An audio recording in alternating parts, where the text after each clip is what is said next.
এর আগের দিন চৌম্বক ক্ষেত্রের প্রাবল্যের মান বলেছিলাম এবং প্রান্তমুখী অবস্থান, প্রস্থমুখী অবস্থান আর যে কোনো অবস্থানে আমরা প্রাবল্যের মান নির্ণয় করেছিলাম। এখন আমরা যেটা পড়েছিলাম সেটা হচ্ছে বলরেখা, চুম্বকের বলরেখা সম্পর্কেও আমি কিছু আলোচনা করেছিলাম। এখন পৃথিবীর মনে করো উদাসীন বিন্দু বলতে আমরা কি বুঝি? আমি এর আগে একটা কথা বলেছি যে উদাসীন অঞ্চল এবং উদাসীন বিন্দু বিষয়টা আলাদা। প্রথমেই বলেছিলাম এই কথাটা। উদাসীন বিন্দু হলো চৌম্বক ক্ষেত্রে এমন একটা বিন্দু যে বিন্দুতে কোনো চৌম্বক ক্ষেত্র থাকে না। এটা সম্ভব যদি দুই বা ততোধিক চৌম্বক ক্ষেত্রের মিলিত ক্রিয়ায় ওই জায়গাতে, ওই বিন্দুতে লব্ধি প্রাবল্য শূন্য হয়, তবে ওই বিন্দুটাকে বলা হবে উদাসীন বিন্দু। এখন আমাদের চুম্বকের উত্তর মেরু যদি পৃথিবীর উত্তর দিকে রাখি, মনে করো আমরা পৃথিবীর উত্তর দিক, সাপোজ আমি আঁকছি এই দিকটা, আর পৃথিবীর দক্ষিণ দিক হচ্ছে এই দিকটা।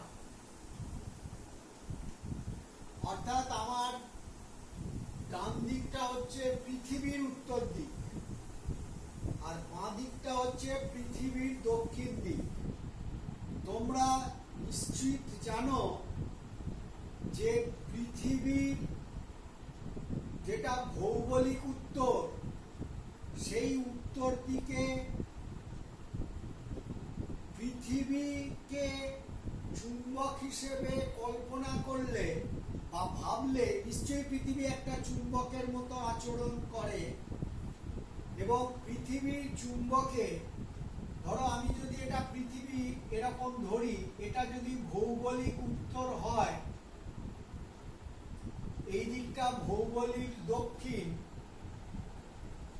তাহলে আমরা একটা দণ্ড চুম্বকের অস্তিত্ব যদি কল্পনা করি এরকম ভাবে থাকে, যার দক্ষিণ মেরু ভৌগোলিক উত্তর দিকে এবং উত্তর মেরু ভৌগোলিক দক্ষিণ দিকে থাকে, তাহলে এই কাল্পনিক দণ্ড চুম্বকের জন্য পৃথিবীর চৌম্বক ক্ষেত্র যেমন হবে, প্রকৃত পৃথিবীর চৌম্বক ক্ষেত্র ঠিক তেমন। অর্থাৎ ভৌগোলিক উত্তর দিকে থাকে কাল্পনিক দণ্ড চুম্বকের দক্ষিণ মেরু, আর দক্ষিণ দিকে থাকে উত্তর মেরু।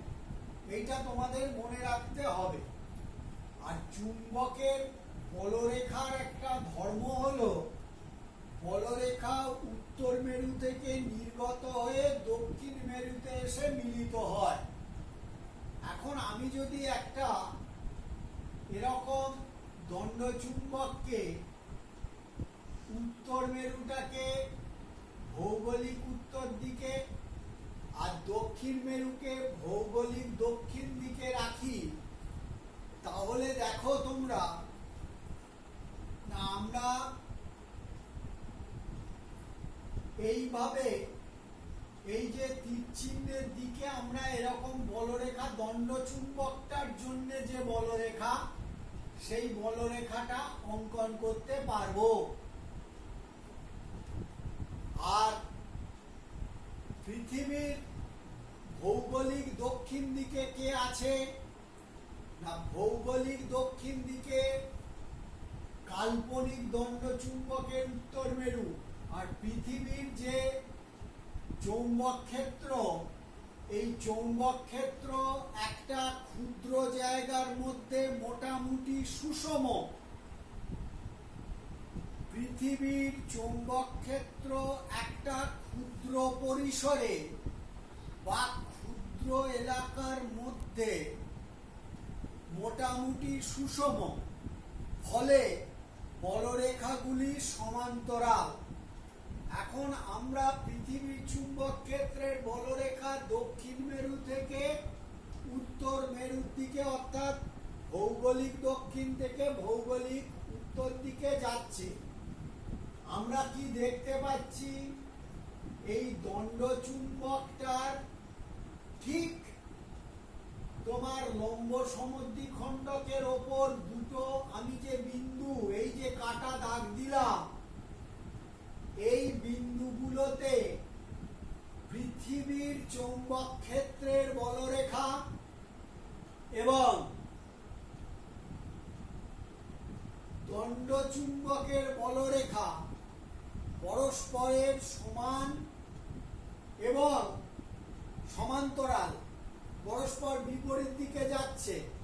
তাহলে এই জায়গাতে তারা পরস্পরের ক্রিয়াকে প্রশমিত করবে, অর্থাৎ এখানে আমরা উদাসীন বিন্দু পাব। তাহলে আমরা যদি উদাসীন বিন্দু পেতে হয়, আমরা কোথায় উদাসীন বিন্দু পাই? না, উত্তর মেরু, দণ্ড চুম্বকের উত্তর মেরুকে ভৌগোলিক উত্তর দিকে এবং দক্ষিণ মেরুকে ভৌগোলিক দক্ষিণ দিকে রাখলে উদাসীন বিন্দুর অবস্থান হয় দণ্ড চুম্বকটির অক্ষের লম্ব সমদ্বিখণ্ডকের ওপর, এবং এই বিন্দুতে পৃথিবীর চুম্বক ক্ষেত্রের অনুভূমিক উপাংশ BH হরাইজন্টাল কার সঙ্গে সমান হবে? না, দণ্ড চুম্বকটার যে প্রাবল্য μ0/4π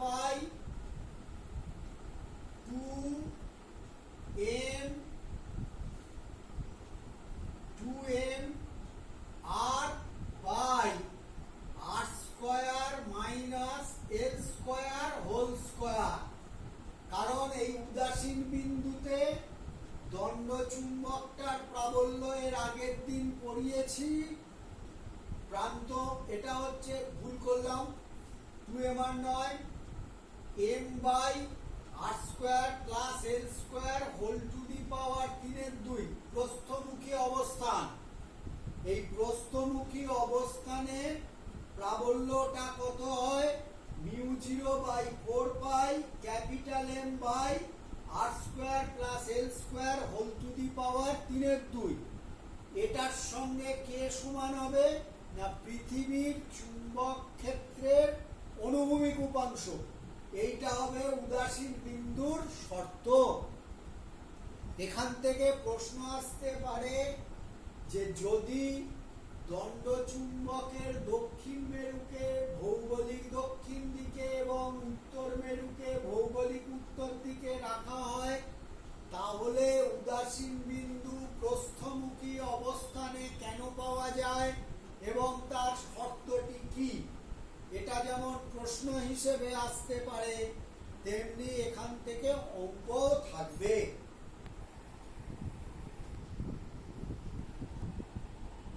আমরা এবার একটা দণ্ড চুম্বককে আঁকলাম, পৃথিবীর চৌম্বক ক্ষেত্রে রাখছি। পৃথিবীর চৌম্বক ক্ষেত্রের এটা হলো ভৌগোলিক দক্ষিণ দিক, এদিকটা হলো ভৌগোলিক উত্তর দিক।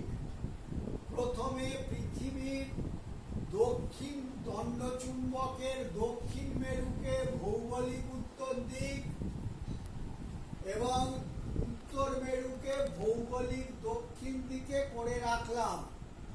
এবার আমরা পৃথিবীর চুম্বক ক্ষেত্রের বলরেখাগুলো আঁকছি। দক্ষিণ মেরু থেকে শুরু, উত্তর মেরুতে গিয়ে শেষ। দক্ষিণ মেরু থেকে শুরু, উত্তর মেরুতে গিয়ে শেষ।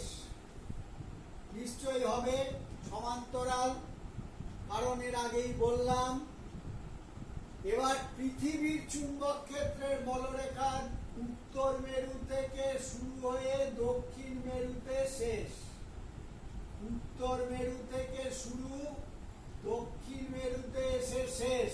দেখো, প্রস্থমুখী অবস্থানে পৃথিবীর চুম্বক ক্ষেত্রের বলরেখা এবং দণ্ড চুম্বকটির বলরেখার অভিমুখ একই দিকে, সুতরাং ওই স্থানে উদাসীন বিন্দু পাওয়ার কোনো সম্ভাবনা নেই। তাহলে উদাসীন বিন্দু কোথায়? দেখো, উত্তর মেরু থেকে নির্গত হচ্ছে বলরেখা, পৃথিবীর বলরেখা দক্ষিণ মেরু থেকে উত্তর মেরুর দিকে যাচ্ছে। আমি যেখানে কাটা দাগ দিলাম, এই জায়গাটাতে দুজনের বলরেখা পরস্পরের বিপরীত দিকে যাচ্ছে, তাই এই জায়গাতে উদাসীন বিন্দু হবে। নিশ্চয়ই বুঝতে পারছো, এরা পরস্পরের ক্রিয়াকে বা প্রাবল্যকে প্রশমিত করবে, অর্থাৎ এই জায়গাতে কোনো লব্ধি চৌম্বক ক্ষেত্রের ক্রিয়া পাওয়া যাবে না। তাহলে ওই জায়গাতে উদাসীন বিন্দুর শর্ত কি না, পৃথিবীর চৌম্বক ক্ষেত্রের অনুভূমিক উপাংশ আর দণ্ড চুম্বকের যে তোমার চুম্বক ক্ষেত্র প্রান্তমুখী অবস্থানে μ0/4π 2m/r² - l² এইটা হবে শর্ত। এটা হলো প্রান্তমুখী অবস্থানে দণ্ড চুম্বকটার জন্য প্রাবল্য। 2l হচ্ছে দণ্ড চুম্বকটার চৌম্বক দৈর্ঘ্য, আর হচ্ছে দণ্ড চুম্বকের মধ্যবিন্দু থেকে যে বিন্দুতে উদাসীন বিন্দু পাচ্ছি তার রৈখিক দূরত্ব। আর μ0 শূন্য মাধ্যমের চৌম্বক ভেদ্যতা, এইটা হবে শর্ত। pH কে মনে রাখতে হবে, এটা পৃথিবীর চৌম্বক ক্ষেত্রের অনুভূমিক উপাংশ। আমরা বলেছিলাম যে আমরা পড়তে চাইছি যে তড়িৎ প্রবাহের চৌম্বক ক্রিয়া। এটা পড়তে গিয়ে আমাদের চুম্বক ক্ষেত্রের যে সাধারণ যে বিষয়গুলো আছে সেগুলো আমাদের কিছু কিছু সিলেবাসেও আছে, সেগুলো আমাদের পড়ে নিতে হবে। তা আমি প্রাথমিক যে জিনিসটা না পড়লে বোঝা যাবে না সেইটা পড়ালাম। এর অঙ্ক কিছু কিছু করতে হবে, যেগুলো উদাসীন বিন্দু দিয়ে অঙ্ক বা প্রাবল্য নির্ণয়ের অঙ্ক, এর থেকে ছোট ছোট অঙ্ক থাকতে পারে। আর এরপর আমরা যেটা পড়ব সেটা আমি এর আগের দিন প্রথম দিন পড়াতে গিয়ে বলেছিলাম যে তোমার তড়িৎ প্রবাহের ফলে চৌম্বক ক্রিয়া, অর্থাৎ তারের মধ্যে দিয়ে তড়িৎ প্রবাহ পাঠালে তার চারপাশে একটা চুম্বক ক্ষেত্র তৈরি হয়। এটা বিজ্ঞানী ওরস্টেড প্রমাণ করেছিলেন।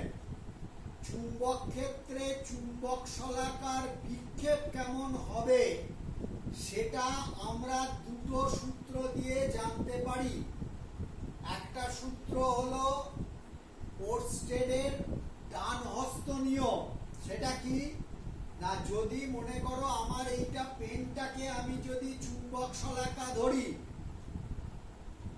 এই সামনের দিকটা যদি নর্থ পোল হয় আর এই দিকটা যদি সাউথ পোল হয়, অর্থাৎ আমি যদি চুম্বক শলাকাটাকে এইভাবে রাখি, এটা নর্থ পোল, এটা সাউথ পোল। এইবার এই চুম্বক শলাকার অক্ষটা হচ্ছে এইটা, এই অক্ষের সঙ্গে সমান্তরালে আমি তড়িৎবাহী তারটাকে রাখলাম এভাবে। চুম্বক শলাকা, তার উপরে তড়িৎবাহী তার। তারের মধ্যে দিয়ে তড়িৎ প্রবাহ যাচ্ছে দক্ষিণ মেরু থেকে উত্তর মেরুর দিকে। ও চুম্বক শলাকার উপরে তড়িৎবাহী তার, তার মধ্যে দিয়ে তড়িৎ প্রবাহ যদি যায় তাহলে চুম্বক ক্ষেত্র তৈরি হয়। সেই চুম্বক ক্ষেত্রে চুম্বক শলাকার বিক্ষেপের অভিমুখ কোন দিকে, আমি তীর চিহ্ন এঁকে যেটা দেখালাম এই দিকে। এইটাকে দুটো সূত্র দিয়ে ব্যাখ্যা করা যায়। সেটা হচ্ছে ডান হস্ত নিয়ম প্রসারিত করলাম। প্রথমে চুম্বক শলাকা, তার উপরে তড়িৎবাহী তার, আমরা যেটা এঁকেছি। বৃদ্ধাঙ্গুষ্ঠ বাদ দিয়ে অন্যান্য আঙুলগুলোকে তড়িৎ প্রবাহের অভিমুখে যদি প্রসারিত করি তাহলে বৃদ্ধাঙ্গুষ্ঠ যেদিকে প্রসারিত হয়েছে চুম্বক শলাকার উত্তর মেরু সেদিকে বিক্ষিপ্ত হবে। বুঝতে পেরেছো? যে বৃদ্ধাঙ্গুষ্ঠ বাদ দিয়ে অন্যান্য আঙুলগুলোকে যদি তড়িৎ প্রবাহের অভিমুখে প্রসারিত করা হয়, প্রোভাইডেড চুম্বক শলাকা, তার উপরে তড়িৎবাহী তার, তার উপরে আমি হাত রেখেছি প্রসারিত করে, ডান হাত। বৃদ্ধাঙ্গুষ্ঠ যেদিকে প্রসারিত হবে চুম্বক শলাকার উত্তর মেরু সেদিকে বিক্ষিপ্ত হবে। যদি এর একটাও পাল্টে দেওয়া হয় তাহলে কিন্তু বিক্ষেপ পাল্টে যাবে, অভিমুখ পাল্টে যাবে। এটা ওরস্টেডের নিয়ম। আরেকটা নিয়ম হলো অ্যাম্পিয়ারের সন্তরণ সূত্র। সেটা কি না, যদি চুম্বক শলাকা, তার উপরে তড়িৎবাহী তার, চুম্বক শলাকার অক্ষের অভিমুখে তড়িৎবাহী তারের মধ্যে দিয়ে তড়িৎ প্রবাহ চলছে। একজন ব্যক্তি যদি তড়িৎ প্রবাহের অভিমুখে সাঁতার কেটে যায় তাহলে তার সাঁতার কাটার সময় বাম হাত যেদিকে প্রসারিত হবে, দেখো আমি বাম হাতটা নাড়াচ্ছি, যেদিকে প্রসারিত হবে, অর্থাৎ আমি বোর্ডের ঠিক যেদিকে দেখাচ্ছি, তোমরা উপরে দেখো চুম্বক শলাকার তীর চিহ্ন দিয়ে দেখানো হয়েছে। বাম হাত যেদিকে প্রসারিত হবে চুম্বক শলাকার উত্তর মেরু সেই দিকে বিক্ষিপ্ত হবে। এইটা হলো অ্যাম্পিয়ারের সন্তরণ নিয়ম। এই দুটো নিয়মের সাহায্য নিয়ে তড়িৎ প্রবাহের ফলে যে চুম্বক ক্ষেত্র সৃষ্টি হয় সেই চুম্বক ক্ষেত্রে চুম্বক শলাকার বিক্ষেপের অভিমুখ আমরা নির্ণয় করতে পারি। এখন তারের মধ্যে দিয়ে তড়িৎ প্রবাহ পাঠালে যে চুম্বক ক্ষেত্র তৈরি হবে সেই চুম্বক ক্ষেত্রের প্রাবল্য কি কি বিষয়ের উপর নির্ভর করে তা আমরা লাপ্লাসের সূত্র বা বায়ো-সাভার্ট সূত্র থেকে জানতে পারবো। সেটা আমরা এর পরের দিন পড়বো।